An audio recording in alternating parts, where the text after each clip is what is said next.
Good day, traders. Your mentor back again, Brandon. All right, so this week we're gonna look at a few pairs and see how far we're gonna go with them, right? The long term. So this is Nasdaq. Looking at Nasdaq, um, Nasdaq looks like we have to see a little bit of bullish movement to the upside in order for us to see it going down again. But that, like all of that, just depends on order flow and how price breaks those important areas. Okay, because looking at it on a daily perspective, it has been falling for some time right now as we speak, and it has been creating significant low days, like it has been going down for some time, right? So now we can come to a conclusion of saying that we would want to see a little bit of a retracement in order for us probably to start selling it again. Okay, um not did not really do much research on Nasdaq and what's gonna take it um higher, but this is basically what I'm looking at. So price going up, taking this area, and this was a supply that they failed. So since they failed the supply, it came here. So probably, so let's say how today closes. If today closes positively, then we can expect positive movement to the upside, and then seeing it here doing whatever it has to do. Okay, but we have to pay attention to price. So whenever price is not creating new highs and new lows, then we don't need to like always go our way. Okay, so there's also some inefficiency here. This is some inefficiency here. There's a gap right here, so now that price can also just come up to this gap and then continue falling. Okay, so just be careful and monitor your charts, move along with it, see what it does, see what it shows you, and always trade along with what you see.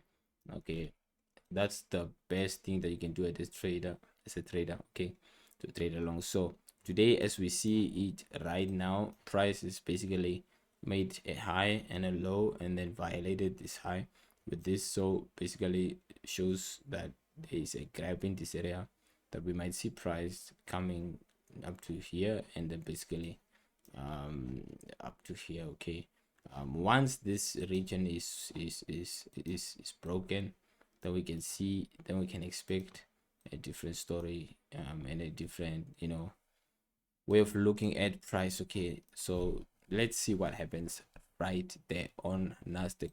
Looking at gold itself, I'm not really excited about buying gold yet. Okay, my mind is not really now on buying gold. I really believe that gold is gonna go lower and create new lows.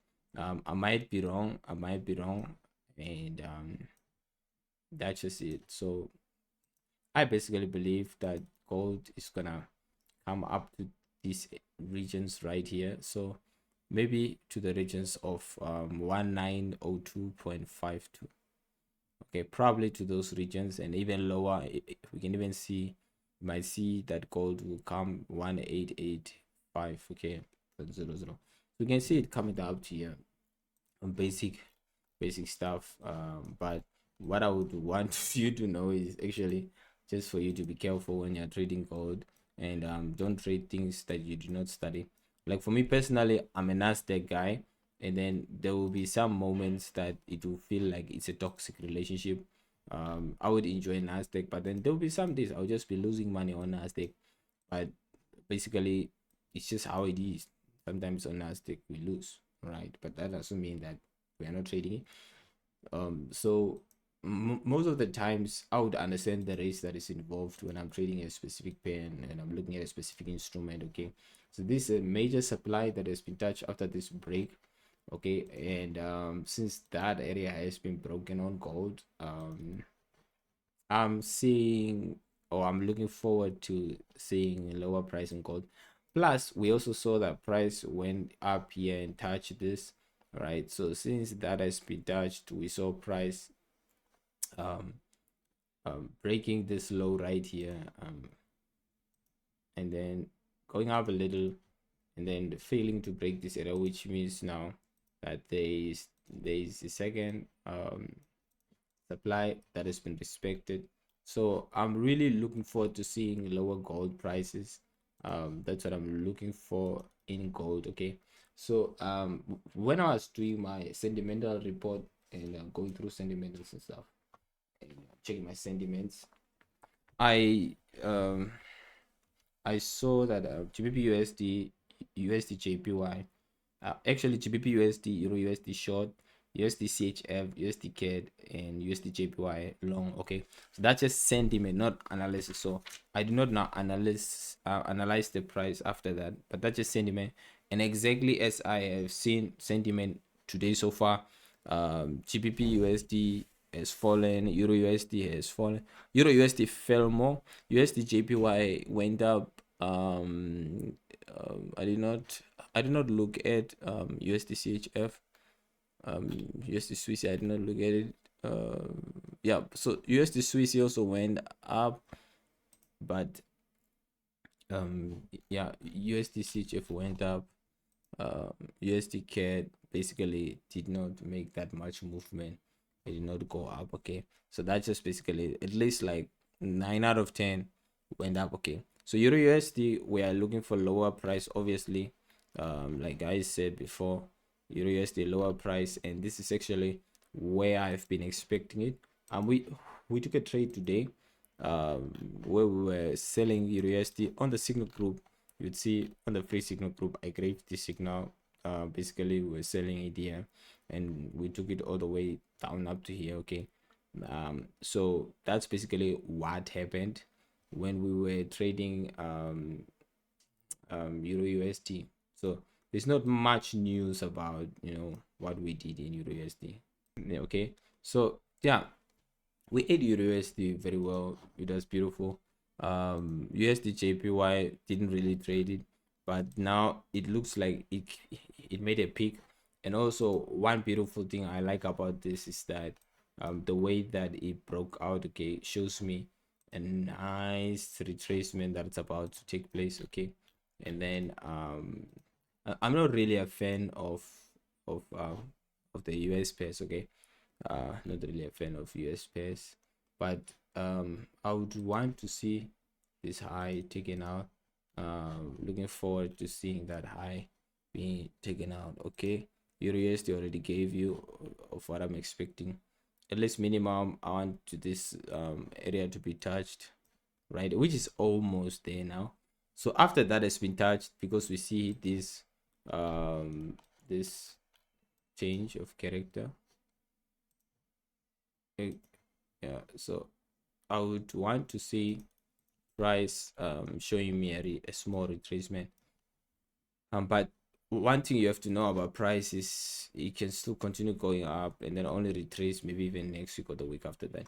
So you don't need to always change your mind, and then like force a retracement without it showing you that it has retraced. Okay, so understand that. So we don't need to force retracements. Okay, just move with the flow. Yeah. GBP USD, same thing. I saw this low broken here over here, so really looking forward to seeing price retracing for us to look for lows, but we're still waiting for price to show us that retracement. So as long as that retracement not happen, we'll just go with the flow, just moving with the flow. Okay, so I don't basically trade these many pairs like the ones I'm showing you now. No. I would probably just trade maximum 3 pairs per week. Yeah, like if it's not Euro USD, then it would be GBP USD or Nasdaq or the S&P 500. Sometimes I would like to change them and then trade US30. Yeah, US30. So regarding US30, I'm seeing this low being taken out, and I see price has approached this major demand. So we'd want to see price going up to go down. We are currently in this range, but price can even fall and then start going up. So any of those can happen, but we want to see how far, you know, we can go up. Okay, so I have a thumb rule, you know, whereby I only look for retracements once I see price changing character. Okay, yeah. So basically, I've been looking forward to seeing US30 actually making new highs. Many people are not really in support of this idea, but yeah, I have been looking forward to seeing market like making new highs. That's why when I saw this change of character, idea, boom boom, price after changing retrace, and then boom, and then did this. So I want to see if, because right now we are probably in this range, right? So if we are still continuing to fall, then we can fall up to equilibrium, and then we want to see price doing that stuff and probably even taking out that area. So still looking forward to some movements, but for this week, for US30 so far, I am just bearish, but obviously seeing that the lower has been broken, we want to see a little bit of retracement and then see what happens at this supply area. If there's some extra confirmation, then take it a bit low, you know, up to these regions right here, and then seeing what reaction comes here so that we can take it all the way up. If there's no reaction, obviously, then we continue going up.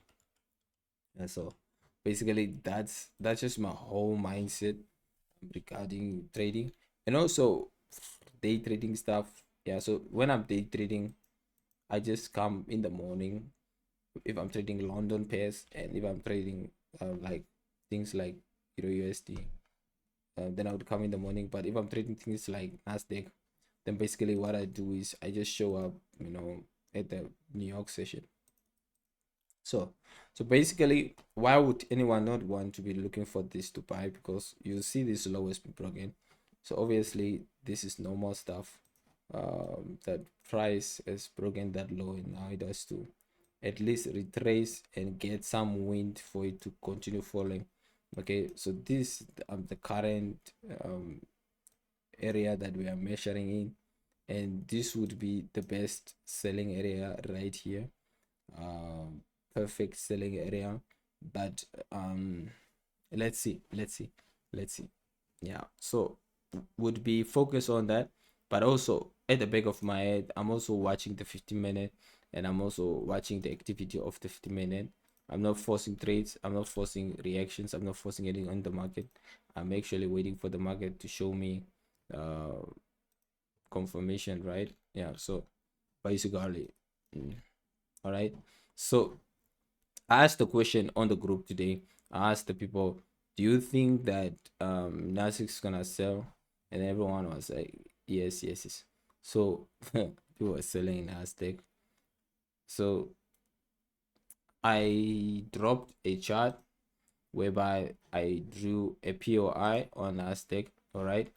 And on that POI, people thought that that's the sell POI, but it was actually just this gap indicating the retracement. Okay, retracement.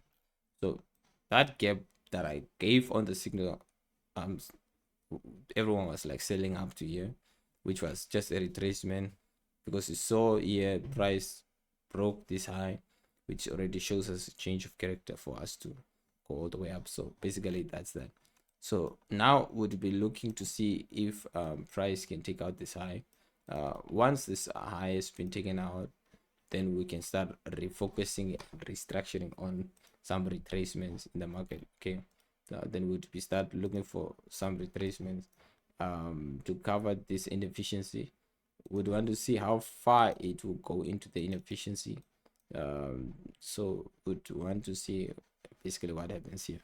Yeah, so I am really expecting price once this high has been taken out, or even if you are conservative, then you would want to see price taking out this high. Yeah, basically this high right here. Okay, So once that high has been taken out, then we would want to see price coming all the way up. Okay, so tomorrow will determine everything when you are trading. Okay, and for the rest of the week. So it's very important. You see, time is everything. You know, timing is everything. Looking at price. So today's trade was successful. Euro USD, we ate well. We are really full. Eating Euro USD, a sell model, beautiful sell model. Let me see if I can get a screenshot of the entry.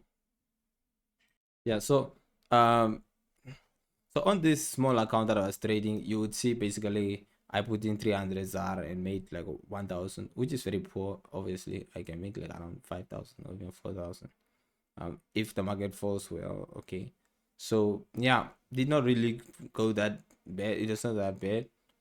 So yeah, Euro USD killed very well. So guys, very important that you are here in Sophia Fx, because why not? You make a lot of money with us. Okay, we are the best education platform right now as you speak. Course is up, website is up, everything is up, nothing is down.